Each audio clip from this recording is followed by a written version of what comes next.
The night was quiet. The human colony on planet Rexus 9 was sleeping. Stars shined above, and the desert wind blew softly. But suddenly, an alarm rang across the colony. Warning! Water theft detected. Sector 7. Red lights flashed. Soldiers in metal suits grabbed their guns and ran. In the shadows, a small figure ran fast. She was short, thin, and her skin was light blue. Her clothes were torn. Her eyes were full of fear. She held a metal can in her arms filled with water. Her name was Kira. She was not human. She was from an alien race called the Tyranny. Her people lived far from the human colony, in broken camps. With no clean water. She ran through narrow alleys, her bare feet hitting the hard ground. Behind her, soldiers shouted, "Stop!" "Thief!" Kira didn't stop. She couldn't. Her people were dying from thirst. She had to bring them water, even if it meant stealing. But then, bang! A stun bullet hit her leg. She screamed and fell. The can of water rolled away, spilling across the sand. Kira tried to crawl, but her arm was bleeding.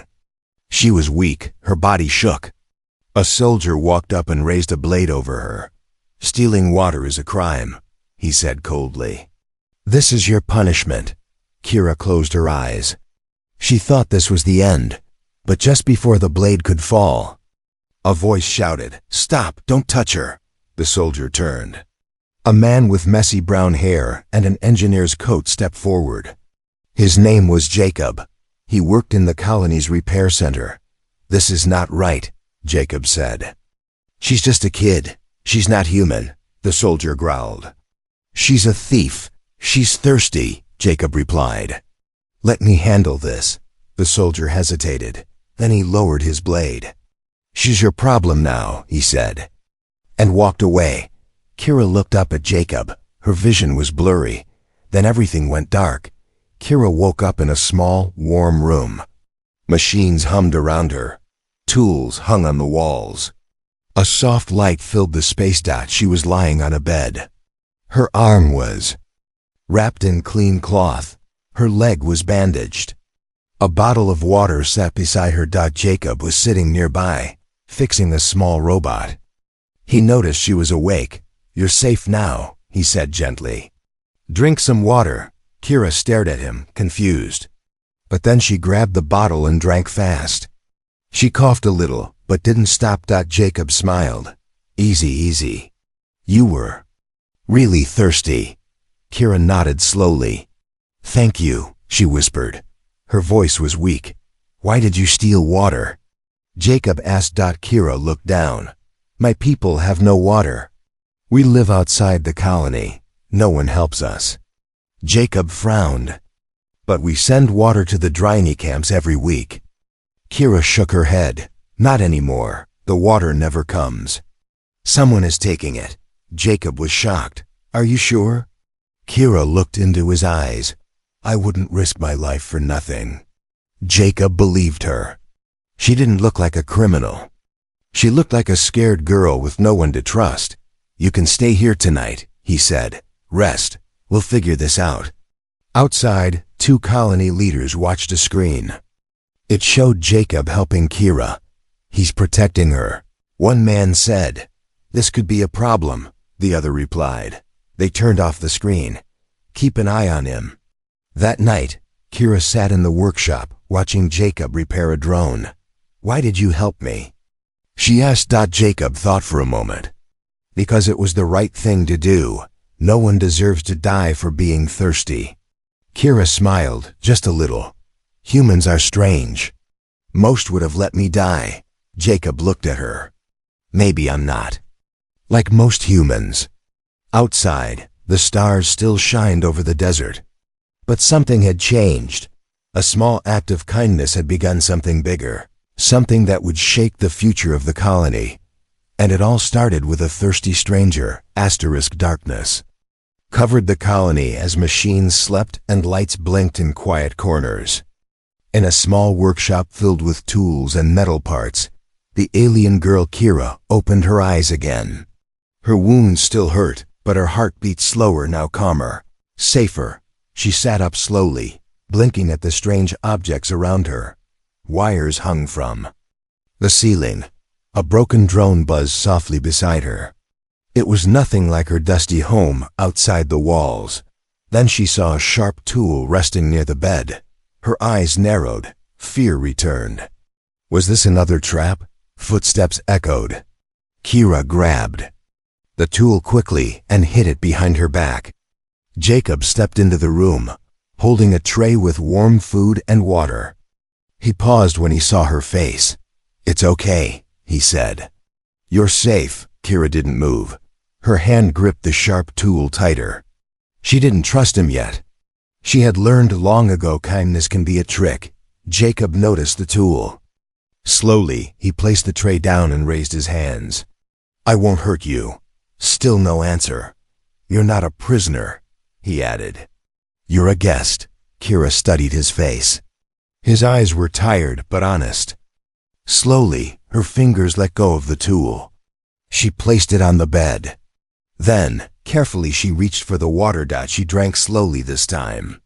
The cool liquid touched her dry throat like magic. "Why did you help me?" she asked in a low voice. Jacob sat down on a stool, wiping oil from his hands. "Because nobody else would." Silence filled the room for a moment. Then Kira spoke again. "My name is Kira." "Jacob," he replied with a small smile. Kira looked at the walls. Strange machines lined the shelves. "What is this place?" "My workshop," Jacob said proudly. "I fix broken things. Drones, bots, anything that moves." Kira nodded. "It smells strange." "That's machine oil," he chuckled, but Kira didn't laugh. Her mind was already drifting back to the camp, to her people waiting in the dust. She lowered her head. "They'll die without water." Jacob became serious. "You said someone's stealing the water meant for your people." She looked up. "Yes, every week we wait. But the water never comes. My brother went to search. He didn't come back." Jacob's stomach tightened. He had heard rumors about missing aliens, broken deals, secret trades, but never believed them. "Do you know who's taking it?" Kira shook her head. "No. But someone inside your colony. Someone powerful." That made Jacob pause. The colony was run by strict rules. Every drop of water was counted. If someone was stealing it, they'd help from the inside. "I want to find out," he said firmly. "If what you say is true, I can't ignore it." Kira's eyes lit up. "You believe me?" "Yes," Jacob said. "But we have to be careful. If someone finds you here, they'll call it treason." "I can hide," she said. "You'll need better clothes, food, medicine. I don't need much. Just a chance." Jacob stood and walked to a dusty locker. He pulled out an old cloak, once used by workers in the outer zones. It was brown and torn, but it would help Kira blend in. "You can wear this when we go outside," he said. Kira blinked. "We're going outside? I need to show you something," Jacob replied. "And maybe you can show me where you're people live." Her face changed, hope and fear mixing together. "You want to help us?" Jacob didn't answer right away. He thought of his quiet life, fixing robots, staying out of trouble. But deep inside, he knew things were wrong. "Yes," he said. "I do." A light on his wall blinked red. A message. He pressed a button. A voice spoke coldly from the speaker. "Jacob, come to the council hall. Now." Kira stood up, alarmed. "They know?" "I don't think so," Jacob said. "Stay here. Don't open the door for anyone." Kira nodded. Her fingers trembled. Jacob grabbed his jacket and left the workshop. As the door closed behind him, Kira sat alone in the strange human room, staring at the wall. Far away, in the dark corners of the colony, someone was watching the workshop camera feed. "Found her," the voice whispered. "Send a team, quietly." And just like that, the hunt began again. It was past midnight when the shadows moved. The human colony slept, unaware of what was happening in its heart.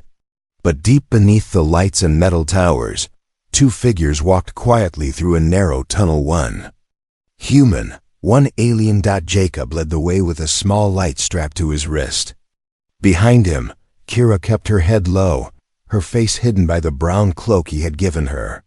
Her feet made no sound, trained by years of running and hiding. Neither of them spoke. The silence was heavy, like the walls were listening. Earlier that night, Jacob had returned from the council meeting. His face was pale. He said nothing, but Kira saw the worry in his eyes. Something had changed. Something was wrong. Now, they were walking toward the oldest part of the colony, Sector 9. It was locked off from the public, called unsafe. But Jacob knew another reason. No cameras here, he whispered. Kira nodded. Good. They reached a metal door. Rust covered its edges. Jacob entered a code and pushed it open. Cold air hit their faces. Inside, rows of broken machines stood like skeletons, forgotten by time. Kira shivered. Why are we here? Jacob didn't answer. He pointed to a locked storage room at the end. The door was marked, restricted water units. I fixed the door months ago, Jacob said, but I added a backup code. My own. He entered the code and the door clicked open. The room was dark, but Jacob's wrist light revealed what was. Inside, barrels, dozens of them, each marked with the colony's water symbol. Kira stepped forward, her hands shaking. She touched one barrel. Her fingers came away wet. They're full, she said. All of them, Jacob nodded. This water was supposed to be sent to the tyranny camps. Then why is it still here? She asked. They both turned at the same time. Behind the barrels, movement. A shadow stepped out, tall, armored, with a scar across his cheek. Jacob froze. Lieutenant Marin. Marin smiled, but it wasn't a friendly smile. You should have stayed. In your workshop, Jacob. Kira backed up slowly, eyes wide. Marin pulled a small device from his belt and pressed it. The door slammed shut behind them. This is not your business, he said calmly. You're stealing water meant for refugees, Jacob said. How is that not my business? They're not our kind, Marin replied.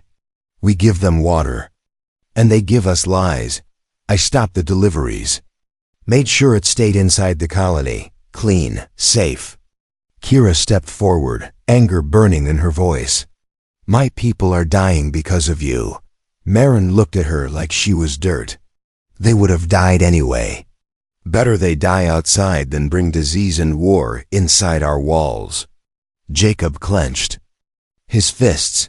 This isn't about safety. You're selling the water, aren't you? Marin laughed. You always were too clever for your own good. A sound came from behind the barrels. More footsteps. Two soldiers stepped out, guns ready. Jacob whispered to Kira, Run when I say. But the door, I have another way. He reached into his coat and threw a small round device onto the ground. Smoke exploded. The room filled with thick fog. Lasers fired blindly. Kira coughed but kept moving. Jacob grabbed her hand and led her to a maintenance shaft he had used long ago. They slid down the tunnel. Just as bullets hit the metal walls above, they landed hard in a trash chute, dirty and shaking. Jacob's hand was bleeding. Kira tore a piece of her cloak to wrap it. Why did you come back for me? She asked. He looked at her, breathing hard. Because you're not the only one fighting. Outside, the colony still slept. But underground, a secret war had started. Truth against greed, hope against fear. And now Jacob and Kira were no longer just strangers. They were rebels. A siren wailed in the distance. But no one above knew why. Under the colony, in the tunnels, where broken pipes dripped and rats ruled, Jacob ran with Kira at his side. Their hearts pounded. Their lungs burned. They didn't stop. Behind them, the soldiers were coming. Not many, but enough. Left! Jacob shouted, turning into a dark tunnel. Kira followed without question. The ground was slippery. Her legs ached. Her wounded arm throbbed with pain. But fear gave her strength. They ducked under a low pipe, past a cracked wall, and finally reached an old hatch half buried in dust. Jacob kicked it open. Cold air rushed out. He motioned for Kira to go in first. She dropped down into the darkness. He followed, pulling the hatch shut behind them. Silence, only the sound of dripping water. Kira looked around. "Where are we?" "Old mining zone," Jacob whispered. "Nobody comes here anymore. It's off limits." She raised an eyebrow. "Because it's dangerous?" Jacob gave a tired smile. "Exactly." They walked carefully through the old mine shafts. The walls were black and cracked. Broken lights flickered. Long-dead machines rested like sleeping giants. But deep inside the dark, they found a small room half collapsed but hidden. Jacob opened a box and pulled out a few supplies. A flashlight, food bars, and an old drone, dusty and broken. "I used to come here to hide when I was younger," he said. "Never thought I'd be running from my own people one day." Kira sat down slowly. She winced as she touched her arm. Jacob handed her a bandage. "You're lucky Marin missed." She didn't answer right away. Her mind was full. Anger, fear, shame. "My people trusted humans once," she said finally. "They gave you shelter during the dust storms. They even shared food. But after the last fire, we were blamed. Pushed out. Cut off." Jacob lowered his head. "I remember that. But no one ever proved it was your people. Proof doesn't matter when they already hate you." Kira whispered. Jacob started working on the drone, fixing wires with shaky hands. "I think I can get this working. If we can send real proof to Earth Command, they'll have to listen." Kira looked at the small drone. "You really believe someone will help us?" "I have to," Jacob said. "We can't win this alone." They stayed quiet for a while. Outside, in the maze of tunnels, search teams passed by without seeing them. The soldiers weren't just looking for a thief now. They were hunting a traitor. Jacob and Kira had become enemies of the colony. The drone sparked. Jacob smiled. "It's alive." A small light blinked on its side. The drone floated in the air slowly, its camera lens turning toward them. "I'll need to finish programming it," Jacob said. "Once it's done, it can fly above the colony and broadcast everything." Kira stood up and walked to the edge of the cave. She looked out through a crack in the wall. In the distance, far past the colony walls, she saw smoke. "My people," she whispered. "They're burning trash to keep warm."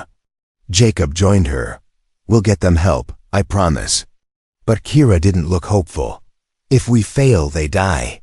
He nodded. "Then we can't fail." Back inside the cave, the drone blinked again, watching, waiting. And far above, Lieutenant Marin stared at a screen in the command center. A map showed strange movement underground. "They're in the mines," he said. "Prepare the hunting unit. This ends tonight." But Jacob wasn't planning to hide anymore, and Kira was done running. The next move would be theirs. The screen tore through the mine like a blade, through silence. Jacob dropped his tools. He ran toward the sound, flashlight shaking in his hand. The narrow tunnel walls closed in around him. Dust fell from above. "Kira!" He found her near the cave wall, curled up, eyes shut, breathing fast. Her hands gripped the dirt floor.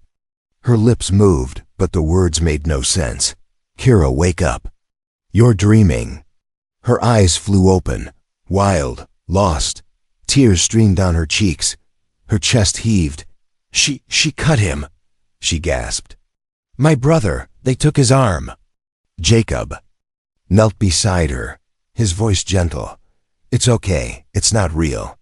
Not now, you're safe." Kira blinked, confused. Then she realized where she was, the broken mine, the cold floor, her injured arm. And Jacob. She sat up slowly, her whole body trembling. She wiped her face with her sleeve. "I was there again," she whispered. "The day he was caught."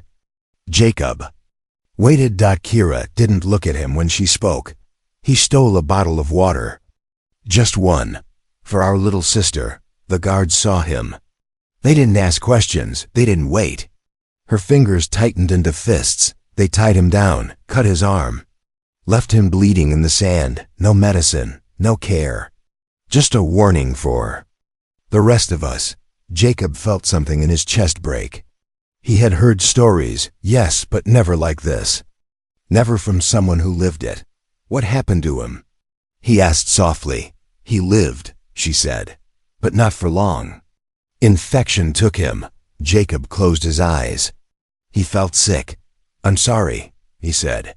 Kira looked at him now. Are you? Jacob didn't answer. He just turned back to the small drone. He picked up his tools again, but his hands were slower. He couldn't stop hearing her scream in the dark. The drone floated silently nearby. It watched. It waited. Kira sat beside him. Quiet. Then she asked, why do you care so much? Jacob didn't stop working. Because I didn't, before. He looked up at her. I lived in my little workshop, fixed things. Stayed out of the way. I knew things were wrong. But I told myself it wasn't my problem. He placed a wire into the drone's side. Then I saw you bleeding in the street. And I remembered my sister. She died young too, sick, thirsty. Kira stared at him. She understood. They sat together, two broken people from two broken worlds. Not enemies. Not strangers anymore. All around them, the mine creaked and groaned, like the past was still breathing in the walls. Suddenly, the drone beeped. A green light. It's ready, Jacob said. I can upload the video we recorded. The barrels, Marin. Everything. Once it's sent, Earth Command will have proof. He handed the drone to Kira. You press the button.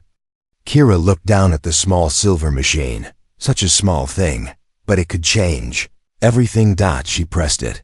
The drone's wings turned. It rose up slowly, lights blinking. Then it zipped into the tunnel, heading for the surface. Jacob stood and grabbed his pack.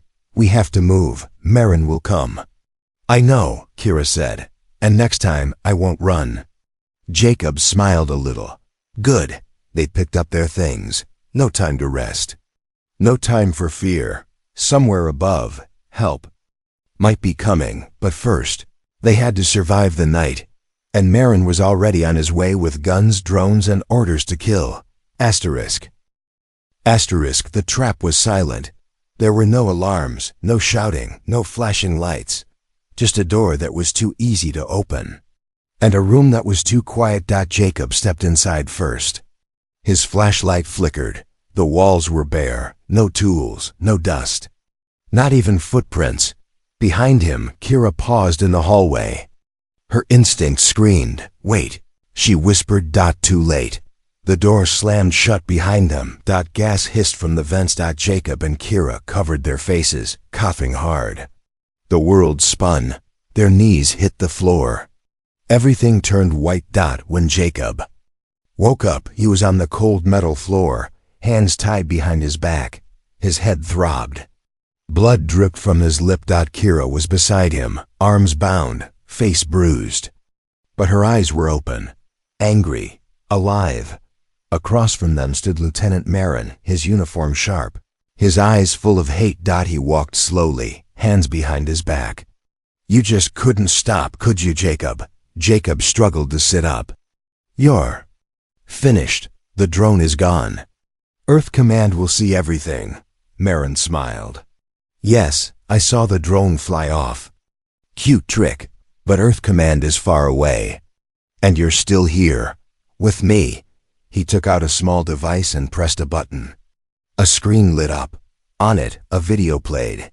Kira's face, Jacob's voice, the hidden barrels. All of it. I copied your drone feed before it launched, Marin said. Now I control the story. Kira glared at him. You can't erase the truth. Truth? Marin laughed. I make the truth. And here's the truth now. 2 traitors tried to start a riot. They were stopped. He turned to the guards. Start with her. A soldier walked over, pulled out a blade. Kira didn't scream. She didn't beg. She looked at Jacob. He looked at her. Now. He shouted out from his boot. A hidden tool shot. Out, a spark exploded. The lights flickered. Kira kicked backward, hit the guard's knee. He fell. Jacob rolled, slammed his shoulder into Marin's legs. Chaos. The room filled with noise shouts. Punches, weapons clattering on the floor. Jacob grabbed the blade with his tied hands. Cut the rope, then cut Kira free. Go. He yelled. They ran. Alarm started this time. Red lights flashed, doors locked. Drones flew in from the ceiling. Kira turned and grabbed a guard's stun gun. Fired once. Twice. Jacob kicked down a weak door and dragged her through it.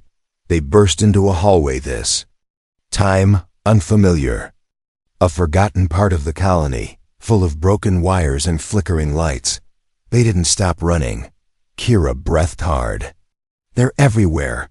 Jacob wiped blood from his cheek. We're not stopping, not now. He looked at her. Can you still fight? She nodded. I've been fighting my whole life. Somewhere outside, above them, the sky changed, the stars moved, and far beyond the clouds, something was coming. Asterisk at first. No one noticed the shadow in the sky. It moved slow. Above the clouds, silent and cold like a ghost. Then came the sound. A low hum that grew louder, sharper. Windows shook. Sand rose from the ground. People looked up. And saw the ship. Massive, silver, marked with the earth. Command symbol. It had arrived. But deep underground, Jacob and Kira didn't know that yet. They were bleeding, running, breathless, trapped in the lower tunnels of the colony, with Marin's men right behind them. Boots slammed against steel. Guns fired. Sparks flew. Kira fired back with a stolen rifle. We can't keep running. We're not. Jacob shouted, turning into a side tunnel. This way. They reached an old control room, half lit, full of broken screens. Dust in the air. Jacob grabbed the mic of a long-dead speaker system. He rewired it fast, fingers shaking. Please, he whispered. Let this still work. Static. Then. A soft beep. Kira's eyes widened. Is that? It's the emergency tower link, Jacob said. If Earth Command is near, they'll hear us. He pressed the button. Spoke fast. This is Jacob. Elrin, human engineer, Colony Rexus 9. We have proof of war crimes. Repeat, tyranny refugees are being hunted. Water shipments stolen. We need help, now. No answer, then a voice. Message received. Confirm location. Hold your position. Kira let out a small, shocked laugh. They heard us, she said. They really heard us. But outside, Marin wasn't done. He stood in front of a large armored truck, watching the control room on a drone screen. He saw Jacob. He saw Kira. Block. The exits, he ordered. They won't make it out. Inside, Jacob loaded the last bullet into the rifle. They'll try to kill us before help arrives. Kira looked at him. Then we don't hide. They stood at the entrance of the tunnel, side by side, wounded, tired, angry. The sound of engines roared. Lights appeared. Marin's truck came fast.